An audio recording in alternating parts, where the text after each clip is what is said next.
नमस्कार दोस्तों, आप सभी का हमारे YouTube चैनल इंडियन लॉ में हार्दिक स्वागत और अभिनंदन है। आज हम भारतीय साक्ष्य अधिनियम के कुछ महत्वपूर्ण केस लॉ के संबंध में डिस्कस करेंगे जो प्रीवियस ईयर की परीक्षाओं में पूछे जा चुके हैं। सबसे पहला है भारत संघ versus TR Verma 1957 AIR supreme court का केस है। ये UPSSS 2009 की परीक्षा में पूछा गया है।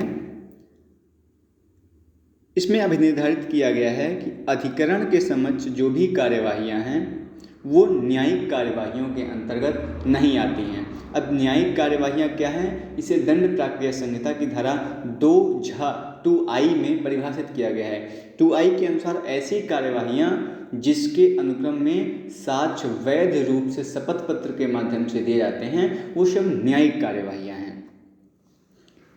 दूसरा केस है Tommaso Bruno versus Uttar Pradesh राज्य 2015। ये उत्तराखंड सिविल जज 2015 की परीक्षा में पूछा गया है। इसमें कहा गया है कि CCTV कैमरे की फिल्म का हिस्सा एक सर्वोत्तम साक्ष्य माना जाता है। केस नंबर 3 है C मगेश वर्सेज कर्नाटक राज्य AIR 2010 सुप्रीम कोर्ट का केस है। इस केस में कहा गया है कि FIR substantive piece of evidence नहीं है, इसे केवल इसके निर्माता यानी कि FIR करने वाले के कथन की पुष्टि में इस्तेमाल किया जा सकता है, इसके आधार पर दोष सिद्ध नहीं किया जा सकता है। केस नंबर 4 कहा गया है पुष्पा देवी M जाटिया बनाम ML Wadhwa 1987 AIR supreme court का केस है। इसे UPAPO 2011 की परीक्षा में पूछा गया है। इसमें कहा गया है अवांछनीय विधि से प्राप्त साक्ष्य ग्राह्य है यदि यह सुसंगत है। मतलब कि इसमें यह कहा गया है कि यदि कोई भी साक्ष्य सुसंगत है, सुसंगत तथ्य के अंतर्गत आता है तो उसका साक्ष्य दिया जा सकता है। ये बताने की आवश्यकता नहीं कि वो किस रास्ते से किस तरीके से वो प्राप्त किया गया है, ये न्यायालय के समक्ष बताने की आवश्यकता नहीं है। अगला केस है RM मलकानी वर्सेज महाराष्ट्र राज्य 1973 सुप्रीम कोर्ट का केस है। इसमें कहा गया है कि टेप रिकॉर्ड को दस्तावेजी साक्ष्य एवं रेस रजिस्ट्री के रूप में एक सुसंगत साक्ष्य माना गया है, घोषित किया गया है इसको। ये UPAPO 2015 उत्तराखंड APO 2010 की परीक्षा में पूछा गया है। अगला केस है यूसुफ अली वर्सेस महाराष्ट्र राज्य 1968। इसमें कहा गया है कि इसमें कहा गया है कि टेप रिकॉर्ड पर की गई बातचीत को सावधानी से ग्रहण किया चाहिए। फिर से इसको देखते हैं RM मलकानी और यूसुफ अली के। RM मलकानी में कहा गया है कि टेप रिकॉर्ड को दस्तावेजी साक्ष्य एवं रेस रजिस्ट्री के रूप में सुसंगत घोषित किया गया। मतलब ये साक्ष्य सुसंगत साक्ष्य तो हैं, परंतु यूसुफ अली में कहा गया है कि इसे ग्राह्य करते समय, इसको एडमिट करते समय कोर्ट को बहुत सावधानी से बहुत सावधानी से ग्रहण करना चाहिए। अगला केस है मुल्ला वर्सेज उत्तर प्रदेश राज्य 2010 AIR सुप्रीम कोर्ट का केस है। इसमें कहा गया शिनाख्त परेड पहचान कार्यवाही धारा 9 के रूप में धारा 9 के अंतर्गत एक संपोषक साक्ष्य के रूप में माना गया है। इसे झारखंड सिविल जज 2018 और उत्तराखंड APO 2016 और MP सिविल जज 2010 में पूछा गया है। अगला केस है हमारा प्यारेलाल भार्गव बनाम राजस्थान राज्य 1963 का केस है। इस वाद में यह वाद प्राधिकारवान व्यक्ति के समक्ष संस्वीकृति से संबंधित है।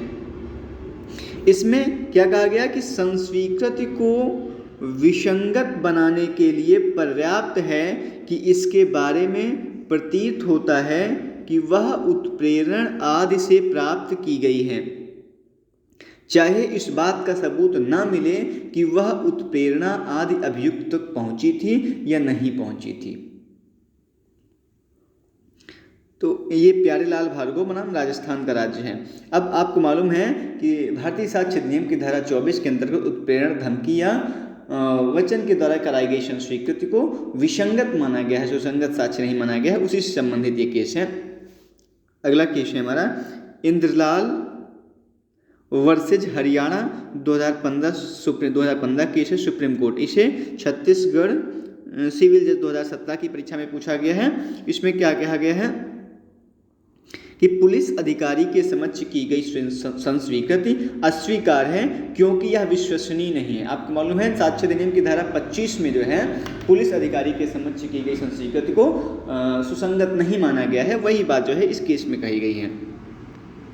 अगला केस है हमारा देवमन उपाध्याय वर्सेज उत्तर प्रदेश राज्य 1960 का केस है, सुप्रीम कोर्ट का केस है। इसमें कहा गया है कि धारा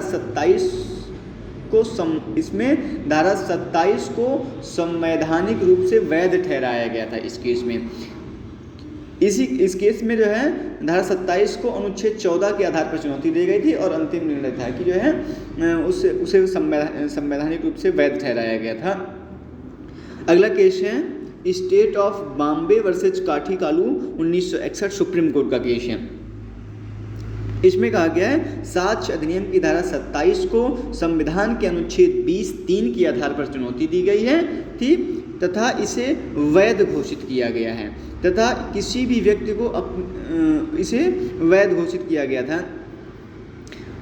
इसको पहले हम देख लेते हैं कि धारा 27 क्या कह रही है और धारा अनुच्छेद 20(3) क्या है। धारा 27 कहती है कि यदि पुलिस अधिकारी को कोई ऐसी जानकारी दी गई है और उस जानकारी के आधार पर कोई किसी साक्ष्य का पता चलता है या किसी चीज़ की तलाशी कोई वस्तु मिलती है तो उसे सुसंगत माना गया है। और 20(3) अनुच्छेद कहता है जो सेल्फ इनक्रिमिनेशन आत्म अभिशंसन के सिद्धांत पर आधारित है। इसमें कहा गया है किसी अपराध के लिए अभियुक्त किसी व्यक्ति को स्वयं अपने विरुद्ध साक्षी होने के लिए बाध्य नहीं किया जाएगा। ये अनुच्छेद 20(3) कहता है। तो 20(3) के आधार पर साक्ष्य अधिनियम की धारा 27 को चुनौती दी गई थी, परंतु अंतिम निर्णय में कहा गया, अभिनिर्धारित किया गया कि 27 पूरी तरीके से वैध है और संविधान के प्रावधानों का उल्लंघन नहीं करती है। अगला केस है हमारा सेल्वी बनाम कर्नाटक राज्य। सेल्वी बनाम कर्नाटक राज्य में कहा गया है कि स्वैच्छिक प्रशासित परख के पश्चात प्राप्त जानकारी या प्राप्त वस्तु साक्ष्य अधिनियम की धारा 27 के अनुसार स्वीकार की जा सकती है। इसी केस में कहा गया है कि दबाव के अधीन की गई ब्रेन मैपिंग या नार्को टेस्ट धारा 27 के अंतर्गत सुसंगत नहीं है। मतलब अगर सहमति से अगर जो है ब्रेन मैपिंग या नार्को टेस्ट किया जाता है, आदेश दिया जाता है, तो पूरी तरीके से सुसंगत है। इसे उत्तर प्रदेश सिविल जज 2015 था, राजस्थान सिविल जज 2000 राजस्थान जुडिशरी में पूछा गया था।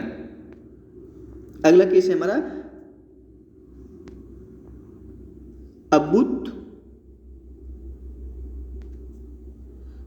अबूतगिरी वर्सेज राज्य AIR 2009 का केस है।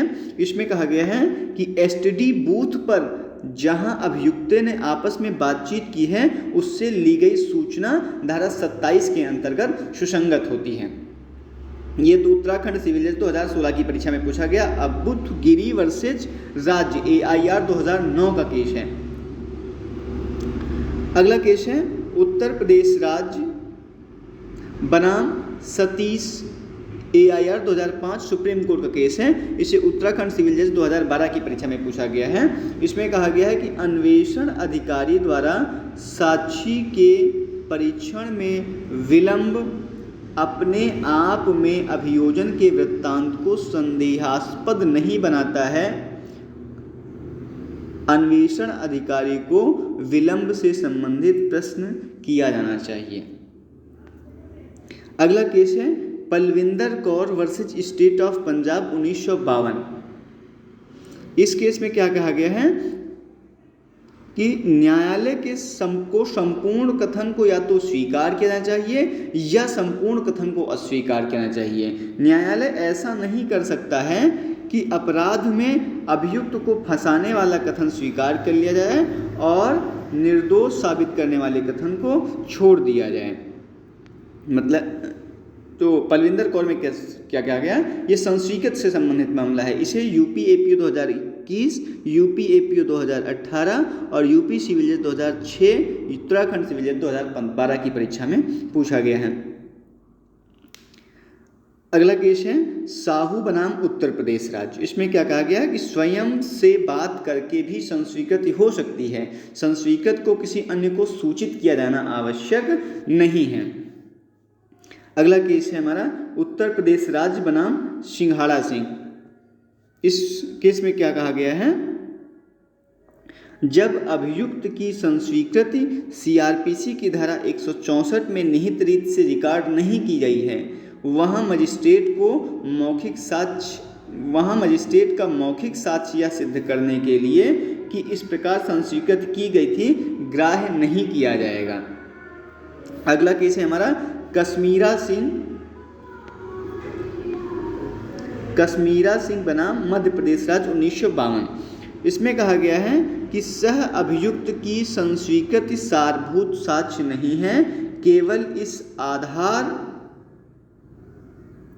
इस आधार पर अभियुक्त को दोष सिद्ध नहीं किया जा सकता है।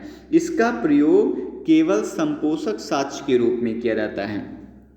अगला केस है हमारा Kulwant Singh versus state of Punjab. इसमें कहा गया कि भारतीय साक्ष्य अधिनियम की धारा 32(1) के अधीन मृत्युकालिक कथन के रूप में ग्राह्य होने के लिए मृत्यु की प्रत्याशंका होना कथन का शपथ पर लिया जाना आवश्यक नहीं है। अगला केस है हमारा शशि कुमार वर्सेज सुबोध कुमार 1964। इसमें कहा गया है हस्तलेख विशेषज्ञ की राय ग्राह्य होने के लिए उसकी हमेशा संपुष्टि आवश्यक है। धन्यवाद। आप लोगों को वीडियो अच्छा लगा हो, जानकारी अच्छी लगी हो तो वीडियो को लाइक करें, चैनल को सब्सक्राइब करें और शेयर करें। धन्यवाद।